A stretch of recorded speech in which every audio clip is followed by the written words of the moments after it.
Hi, everyone, and this is Rose Odette with Bullish on Business, and welcome back to this very special episode. And today we have Theodore Davenport with us. How you doing today, Theodore? I am doing wonderful. Thank you for the opportunity to be here, Rose.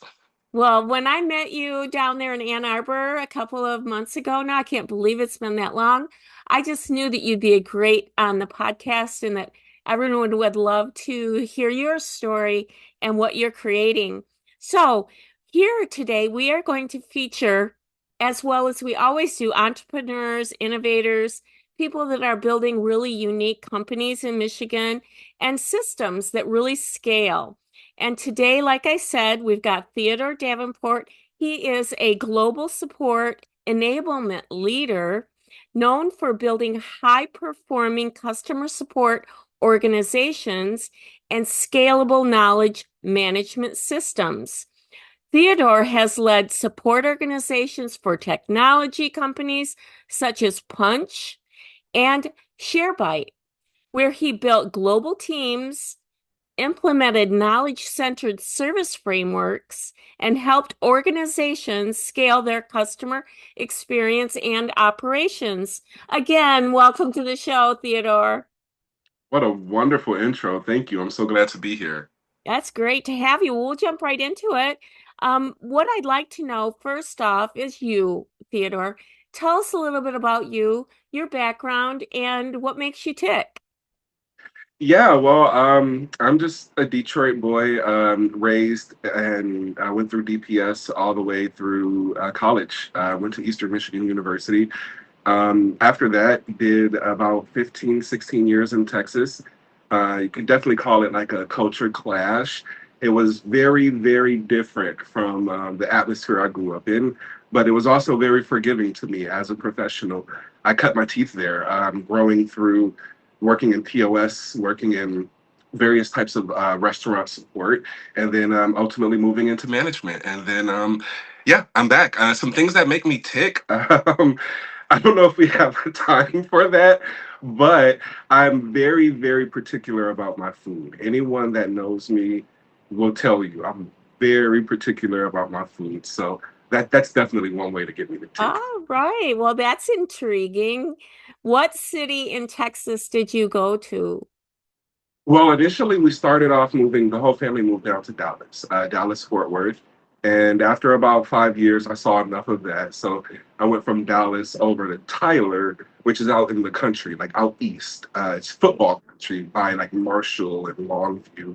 Wow. And then from there, I did about 6 years. Then I did another 6 years in Austin. Austin. Wow, you did all the, I love those cities. Really do. My bestie lived in Austin and I lived in, I mean, yeah, she ended up in Austin like you at the end, but then she started in Dallas. But we were in Dallas in the 80s when it was that show was out. And I Yeah, even yeah, met yeah, Dallas. Larry Hagman at the Cowboy Bar once. That's a whole nother story. Okay, so wonderful background, and w really, when we go out for dinner, I'll dig into your palate and find out how unique it is. But Theodore, you spent your career building, scaling, support organizations. What drew you to that field, and what is a support organization compared to other organizations? Well, yeah, I guess I'll answer in reverse. So, a support organization is basically a department that runs support for a company. Depending on the size of the company, you're talking sometimes about just one small but mighty team of CSRs or technical support agents, customer support representatives. But it can be as big as a multi-tiered desk, where not most recently, 2 jobs ago at Punch, we actually developed the whole support organization. I was brought in when there was no support. Our customer success team and implementation managers were doing success or support, which anyone who works in this arena knows that that is just a recipe for a headache. So I came in and was able to build out the parameters of what that looks like. I mean, it actually grew to a global team that was based in India as well as the US to allow for 24-hour coverage. And within that department, we had frontline, backline, which is like escalation support that works Right. directly with developers and engineers. We have API support, which was a one-man team that worked with companies Right. that were using our APIs to build into our software. And then we also had guest services, which was a team that basically does the guest response for the restaurant when they may or may not be able Okay. to manage that. And then lastly, we have professional services where we were able to provide a heightened level of SLA responsiveness in exchange for a percentage, like anywhere from 8 to 12% of what their annual cost was, they were paying into support. So we actually Wow.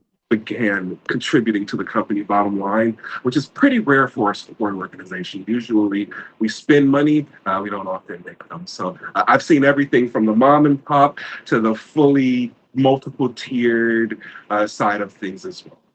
Wow. Thank you for that, Theodore. Really Yeah, deep you asked dive what into too. support. And so it sounds like you worked in support for like a SaaS company. Yep, I've done support for all types of SaaS, mostly in restaurants. But yeah, it's usually dealing with point of sale systems or loyalty marketing platforms, food ordering platforms. Those are online ordering platforms. All of those types of softwares Wow. That's a are. very, very cool. What a great background. And what drew you to that field? Why did you gravitate to that? Being a millennial, I think that we're the first generation that had to figure out that had the capacity and mental bandwidth to learn technology, and then we had to turn around and explain it to our elders. So that was something that was just deeply ingrained in me from Mhm. just explaining what a DVD player is or explaining how to use the CD-ROM. Or I was always that go-to in my family. I So see. when it came time to find work, it was like, oh, yeah, I can do this. And You're then tech support. Tech yeah, support and for then the the industry just family. accepted it to me. Yeah. Oh man, that's so cool. So at Punch, you were hired to build technical support organization totally from the ground up. Mhm. What were your first steps? And what did you do first? Like, how did you create this scalable? That is daunting. How do you, Yeah, it was. okay, here you go, plunk.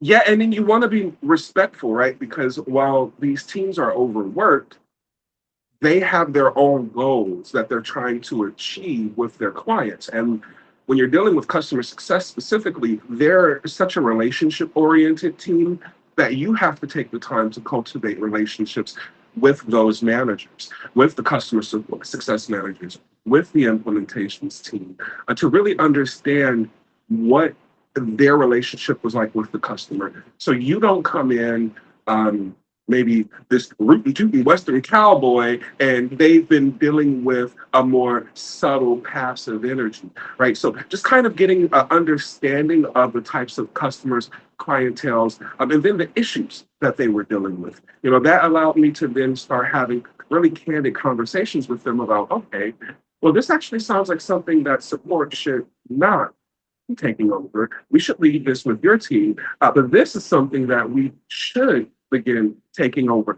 That was really the first thing, understanding the product, building the relationships with the people that were currently doing the work, and then leveraging those relationships to start clearly saying, well, the relationships and the understanding of the product to begin finding that delineation point. That is so intelligent, because people really don't care how much you know unless they know how much you care. And you really showed them that you respected where they were coming from. You didn't just come in all like blazing saddles and making changes. That's really probably why you were so successful there at Punch. Many companies really underestimate the importance of customer support. It's like, oh yeah, we're going to have a help desk. Okay, well, we'll put up that phone number. Why is it so important to have a strong infrastructure and not make it more of a just an also runs? Well, because what people tend to neglect when they factor in support, they think of it simply as break fix, and that is a contingent. But the fixes that are being applied to the things that are broken are affecting the most vocal component of your audience, of your user base. Right. So the people who use the product and it works flawlessly for them, you never hear from them. I mean, on occasion, you might make some fanatics out of it and you get some cheerleaders that come in, but the core of it, the people who are really going to take your business and champion it are the people that have seen it through multiple things, the people that have seen it broken and they've had the company come to their aid and support them and guide them through that and then help them realize, oh, now I know how to fix this. Oh, now I at least know that I can reach out and get support. That is where a lot of the word of mouth comes from, and not putting an emphasis on how you deliver that is just it's a blind spot. So Theodore, how does this background relate to what your business is now? Yeah, well, to be honest with you, it doesn't. My professional, well, it doesn't. It does. It doesn't directly relate to what I'm building now, but it does provide me with the skills that I need to be able to stand in spaces that I'm in confident. When you are reporting to C-level executives, you don't get intimidated by investors.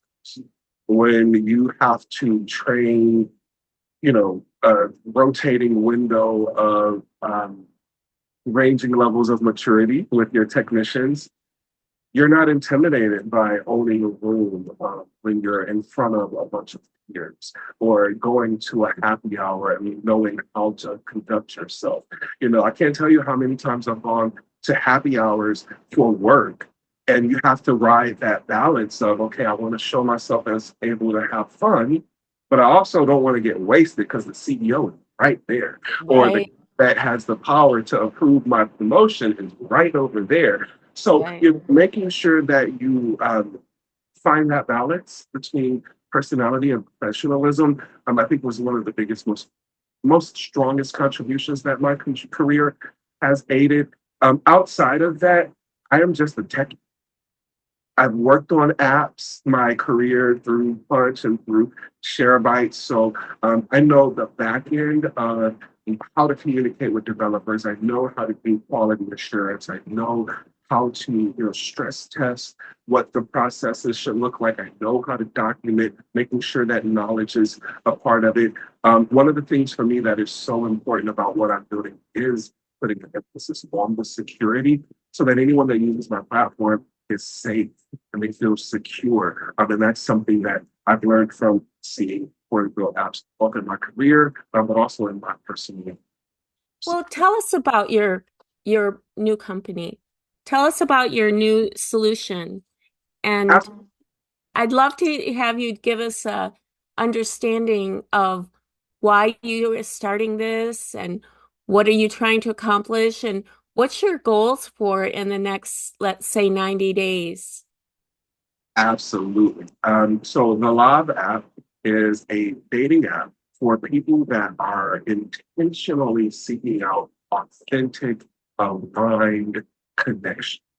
Nowadays, we have way too many apps that incentivize endless swiping, engagement that leads to nowhere. I mean, even on a more personal level, it prioritizes aesthetics and superficial things that fade instead of highlighting the things that really matter to one another. Like, what is your comfort level with intimacy? Maybe you want to have a relationship with someone, but you're not comfortable with intimacy. And you want to find someone that's okay with that. The Love app is trying to will provide space for everyone from someone that just got out of a relationship and that's looking to heal, looking to prepare themselves to get back out there, all the way to someone that has been alone for a long time. They found someone on the platform, the relationship's thriving, but maybe they hit a roadblock and they need access to therapy, or maybe they need access to some sort of medical assistance, like a surrogate or in vitro fertilization. The Lab app is here to provide an overall platform, not just to meet and connect, but to ensure that you have all the tools necessary to be a wholesome member of a wholesome. Awesome. So I believe that there are seven things that really have to happen for a company to really scale and grow. And you've hit two of them already. And that is number one, you have to have a leader that's extremely bold and confident and knows where they're going. That's you. The second one in of my seven is that you must have pain alleviation. You must alleviate pain. And you just mentioned many different ways that your product, your lab app, will alleviate pain.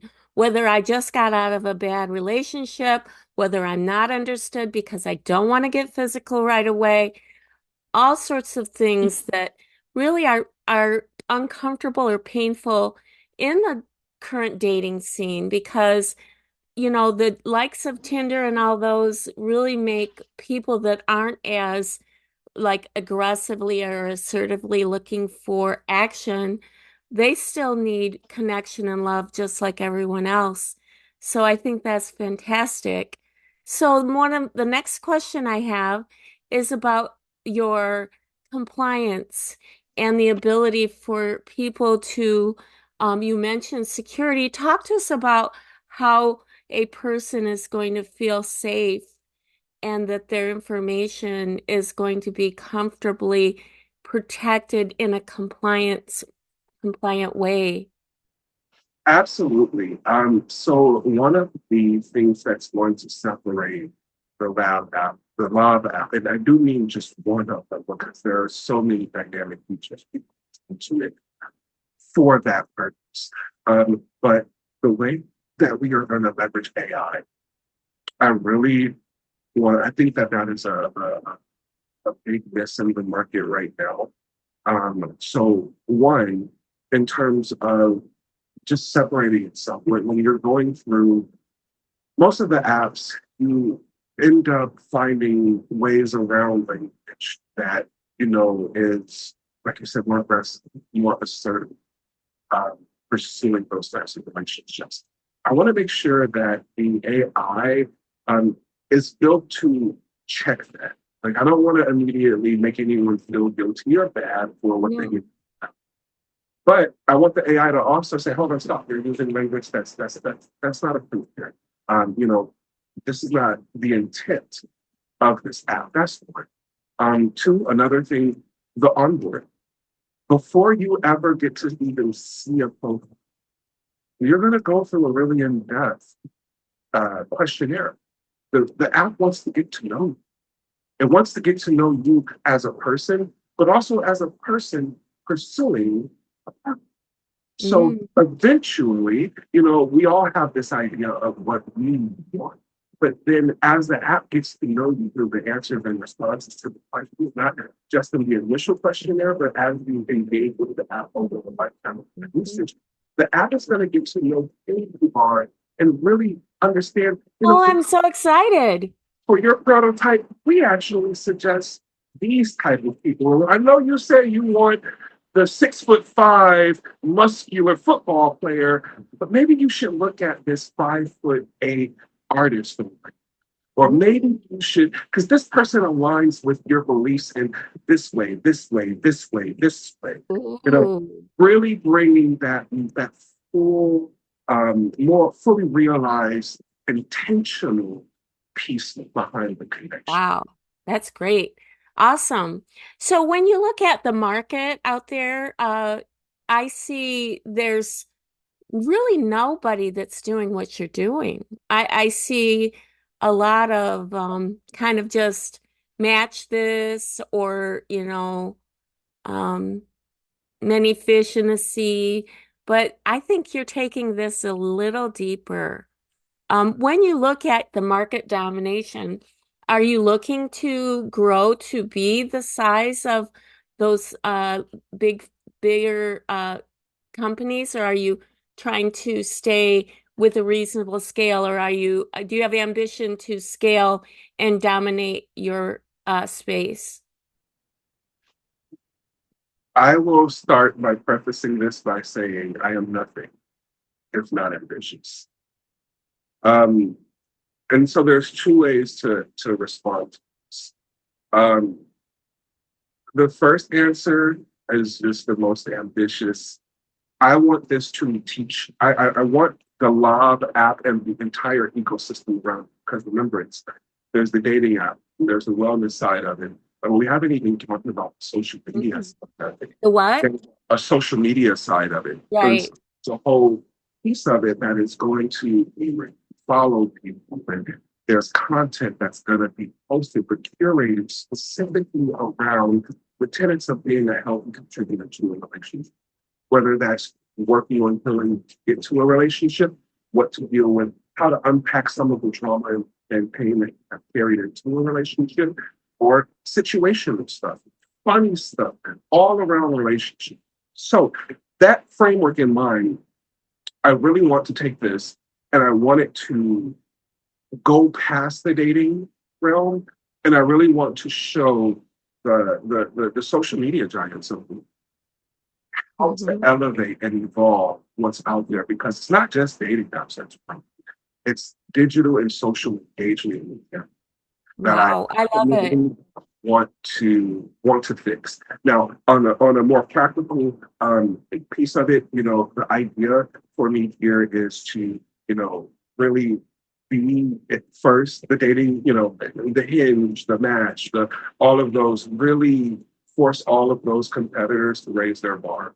There's the bar is just the bar is on the floor, and no one is even trying. They're just walking over it. I want to be the disruptor that comes in and says, no, Well, we it's time. It needs it. It definitely needs it. So tell me about starting up a new business. Are you bootstrapping? Are you looking for venture? Are you going for grants? Are you going on Shark Tank? What's your game plan to make money? all of the above. Right now, I have been bootstrapping. I have been self-employed now for a year, so that comes with its challenges. I've been applying for grants. This year, now that I have developed the MVP, got the pitch deck, the one pager, the emails, the domains, all of everything's locked up, and now I'm ready to go for investors. I'm really Awesome. applying for grants and trying to pursue investors. Fantastic. Well, I think you've got all your I's dotted and your T's crossed. I really wanted to get into now, if people want to sign up, is it too soon or can people play with your app? It is too soon right now. I am in the phase of getting early demand validation. So I will be going out and starting a mailing list, and then eventually moving into doing events out in the public, like farmers markets or arts meets and eats, spreading the word out. And then through that, we're going to eventually move into doing launch events and marketing activities. So I'm really So, excited. you're a techie, and I know a lot of my audience are techies. So, what are you using to write this in? Python. Awesome. Yep, And this And do you are you using the GitHub and the Python and some of the things we learned that day? Yep, GitHub, Python, and Render. That's my whole little toolkit right there. Awesome. Very cool. Wonderful. Well, customer experience, that background is really going to give you a competitive advantage. How are you going to use your customer experience, customer firsthand? Being a customer support, it's so different really than sales because sales is glitzy, sales is sexy, but customer support, you really like go shoulder to shoulder with clients when they're having those problems. That may make you more empathetic. How are you going to bring that to the table? But, you know, sex does sell. And so how are you going to mesh sales and all your support background? Have you thought about your go-to-market on that? Well, the user interface, the user interface is ultimately where a lot of that it begins to separate itself from. And so I think that that is ultimately where I'm going to put the where you would feel the most of my expertise from my career. Yep. Because being a support, you know, representative, team lead, manager, director, all of those roles, your role is to take and highlight the pain point from the customer's experience of using the interface, and then taking that and then getting it as far into the engineering end zone as you can to get them to understand the priority behind something. And being in support uniquely puts you in this place where you have to constantly explain, yes, I get that this thing seems like a small thing to you, but it actually creates 30% of the pain for these users. And so bringing that into the way that I'm coding the app, the way that I am paying attention to the feedback from the people that are trying the prototype, that to me is what is going to resonate the most, because Yeah, I agree people with who that. are on it, they will. That's the way that's gonna give you the success. Where do you see yourself in 5 to 10 years? 5 to 10 years, I would say within 5 years, we're working on the second and third app. Um, So the Love app is, it's intended for uh, general relationships, but also it's focusing on non-traditional relationships as well, such as a lavender relationship, which hits the name, is a relationship that is more so built out of companionship than intimacy. It's where you would most likely think of two friends getting married that have no interest in being intimate with one another, but still want to benefit from having two equals and someone to go to. Someone to come on that. And so that, along with other non-traditional relationships, have a space in the Loud app. However, going forward, I'm creating solutions for the digital age that I've grown up in. And us millennials, we're going to be elderly at some point in time, and we will have been trained to date digitally with nowhere to go that accepts old people looking to date.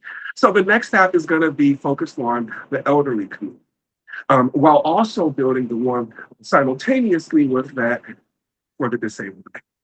I Oh, really want to make sure that the disabled community feels seen and that they have a place to go, and able to speak candidly about their differences, about what they want, and find a partner that's really able to support those differences while being supported in their own differences as oh, well. Theodore, God bless you. God bless you and more power to you. I Thank really wanted to thank you for joining me today. Before we wrap this up, Theodore, do you have any final words or things that you would like to share before we um, close out today's podcast? Um, I just want to thank you for the opportunity to be here. Big shout out to Ann Arbor Spark for their Build That Out in a Day. I cannot stress the benefits of that program enough. And I guess I would just say, in a world where hurt people, try to be a healed person. That helps. That's all. Oh, I love that. I love it so much. Well, Theodore, uh, he was with us today, bringing us so much. Really keep an eye on this space, the Love app. He's been sharing and building and scaling and supporting teams in really that element of the business that you call on when you really are in a bind and you need help. So, everyone listening, be sure that you keep an eye. I'm going to definitely circle back around with Theodore and get him on once he goes live with this app. And I really appreciate you. And make sure that you comment. And the comments, we're going to be on Spotify, we'll be on YouTube, and all of the different platforms, Apple Podcast and the like, and different media on Facebook. So we will see you at the next time. And with that, we'll say bye, Theodore. Goodbye, everyone. Bye.